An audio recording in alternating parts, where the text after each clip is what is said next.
চললো বেশি কথা না কইয়া গল্প শুরু করা যাক। এভাবে কিছুদিন পার হয়ে যায়। আয়শা প্রতিটা মুহূর্ত রাকিবকে মিস করতো। সে রাকিবকে নিজের চোখের সামনে দেখে খুব খুশি হয়, কারণ তাকে নিজের জীবনের থেকে বেশি ভালোবাসে। আয়শা এগুলোই ভাবছিল নিজের রুমে বসে। ঠিক তখনই তার বান্ধবী জাকিয়া সেখানে আসে। জাকিয়া এসে জিজ্ঞাসা করে, আয়শা তোর মন খারাপ কেন? আয়শা বলে, আমি আগে রাকিবকে গরিব বলে ঘৃণা করতাম, রাকিব গরিব বলে ওকে অনেক অপমান করতাম, কিন্তু যেদিন থেকে রাকিব কলেজে আসা বন্ধ করে দিয়েছে সেদিন থেকে আমি একটু একটু করে ওকে মিস করতে লাগলাম। তারপর আমি ওকে কখন যে মনে জায়গা দিয়ে ফেলছি তা আমি বলতে পারি না।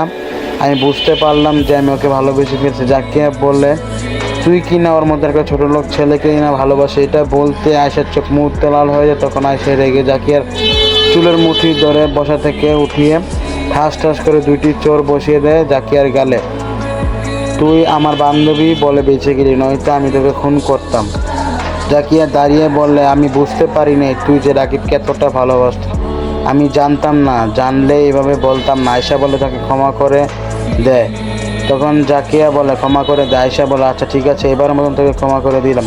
তখন জাকিয়া বলে, আচ্ছা তুই রাকিবকে নিজের জামাই কবে বানাবি? আয়শা বলে, বানাবো, খুব তাড়াতাড়ি বানাবি। এই বলে সে হাসতে থাকে। অন্যদিকে রাকিব ব্যস্ত, তার বোনের আজকে বিয়ে, তাই আসসালামু আলাইকুম এভরিওয়ান। তোমরা অনেকে বিরক্ত হচ্ছে আমি জানি। তো গাইস, আমি শীঘ্রই নেক্সট পার্ট খুব তাড়াতাড়ি আপলোড দিব। তো তোমরা যারা কিনা গরিব ছেলেটি অবহেলিত গল্পের পার্ট 7 নম্বরটি চাও, অবশ্যই তাড়াতাড়ি করে কমেন্ট করো এবং লাইক শেয়ার কপিং সবাই করে দিবা, ঠিক আছে? আসসালামু আলাইকুম এভরিওয়ান।